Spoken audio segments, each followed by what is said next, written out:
أعوذ بالله من الشيطان الرجيم بسم الله الرحمن الرحيم Assalamu alaikum. Brothers and sisters, Allah subhanahu wa ta'ala created according to His will, His desire, which is translated in fact by the unlimited diversification of His creation. He created beings by diversifying them so that we can distinguish several subdivisions such as species, races, families, etc.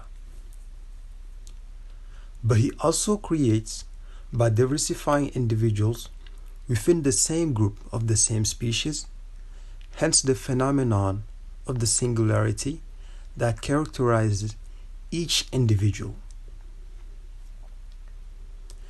Despite the great diversity in His creation, nothing escapes His control. And also, all creation has already been tested in the ghaib world or invisible before being sent to this world. All the messengers of Allah subhanahu wa ta'ala had the same message to transmit to their kind, namely, La ilaha illallah. In the Quran, Allah subhanahu wa ta'ala exhorts even believers to know the hidden meaning of La ilaha illallah, as it contains many secrets at once metaphysical, spiritual, and mystical. Everything that Allah subhanahu wa ta'ala created has been from La ilaha illallah, which He also uses to define them. From La ilaha illallah, Allah subhanahu wa ta'ala created 5 different materials in the form of balls of light, which He later projected in front of Him. With the first material, Allah made water in the form of a ball of light, which He placed before Him. The second one, He made air. The third ball of light, He made the earth. The fourth one, the fire. And finally, the fifth ball of light to represent what we call today the word zahir or visible and the word batin or hidden. When Allah created these 5 balls, He left them for millions of years in the ghaib world or the invisible world.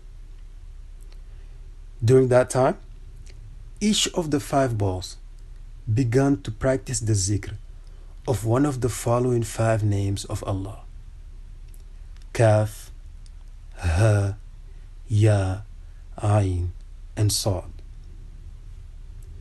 You will of course notice here that these names are not found in the 99 known names of Allah.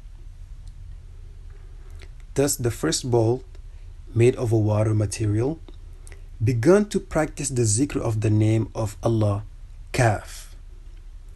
The second ball of light, with the wind material, began practicing the zikr of the name of Allah, Ha. The third ball of light, which contained the element earth, made the zikr of Ya. The fourth, which was the fire, practiced in turn the zikr of the name Ain. Finally, the fifth ball of light that symbolizes the word Zahir, visible, and the word Batin, invisible, began to practice the zikr of the name of Allah, Sad. Following the organization of this creation in the ghaib world, Allah subhanahu wa ta'ala continued the creative process in the following way.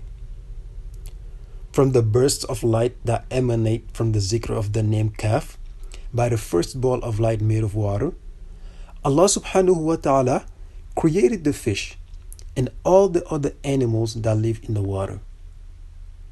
Then, Allah created from the zikr, Ha, practiced by the ball of light that symbolizes the air, all the animals of the class of birds, as well as the other beings who live in the air. That is to say, those who fly or do not fly but have wings. Likewise, with the zikr of his name, Ya, practiced by the third ball of light with the earth material, Allah subhanahu wa ta'ala created all the beings who live in the earth, such as ants, termites, as well as all the other creatures that live in the land, without encountering any difficulty to move, breathe, feed, and reproduce. From the ball of light that symbolizes fire, and which practice the zikr of the name Ayn, Allah subhanahu wa ta'ala created all the living beings belonging to the vegetable kingdom, that is to say, the trees, the herbs, as well as the algae. These plants are actually created from the splinters of light emanating from the zikr of the name Ayn. Finally, Allah used the fifth ball of light that practiced the zikr of his name Sod to create from the bursts of light that emanated from the zikr the mystical essence of the souls of men, as well as the mystical essence of the souls of jinns. After creating the Shahada word in which we live in, Allah decentralized the ball of light representing water to place it in the Shahada word and created from it oceans, seas, rivers, lakes, and ponds.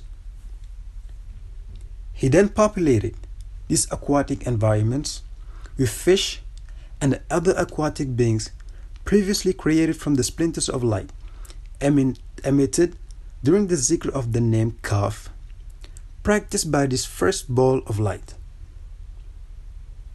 The second light ball that symbolized air, practicing the zikr of Ha, is in turn transposed by Allah subhanahu wa ta'ala in the word Shahada to represent the air that fills the atmosphere as well as all the spaces on earth, with within all the gases that constitute it and that allow living beings to use it to breathe and to move for certain, such as the birds. Allah also placed the third light ball that symbolized the earth and practiced the zikr in the Shahada word. This will become the land for the beings.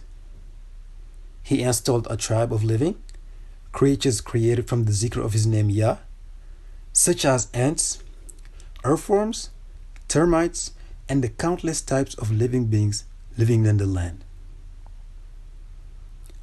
Allah did the same with the fourth light ball symbolizing fire and placed it in the word Shahada.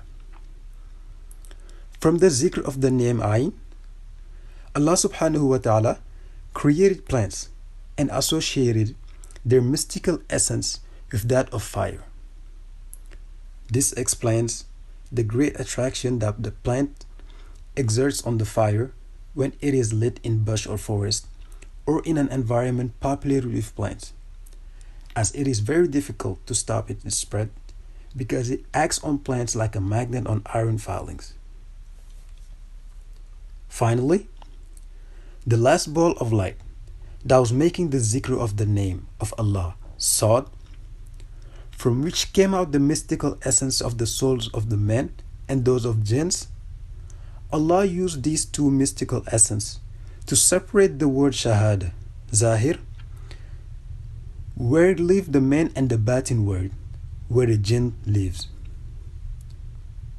To show how He organized creation, Allah combined the intermediate space that practiced zikr, Sad, with the term Bismillahir Rahmanir Rahim. Thus, in Surah Maryam, Allah subhanahu wa ta'ala says, Bismillahir Rahmanir Rahim. Kaf ha ya ayn sad. Dhikru rahmati rabbika abdahu. It is a reminder of the mercy of Allah subhanahu wa ta'ala that brings back to the origin of creation as well as the way Allah created according to His will. We have reached the end of this presentation. This text is drawn from the teachings of our honorable guide, Qutb al-Aktab al-Kabir, Mawlaya Sidi Muhammad al-Sheikh. Assalamu alaikum wa rahmatullahi ta'ala wa barakatuhu.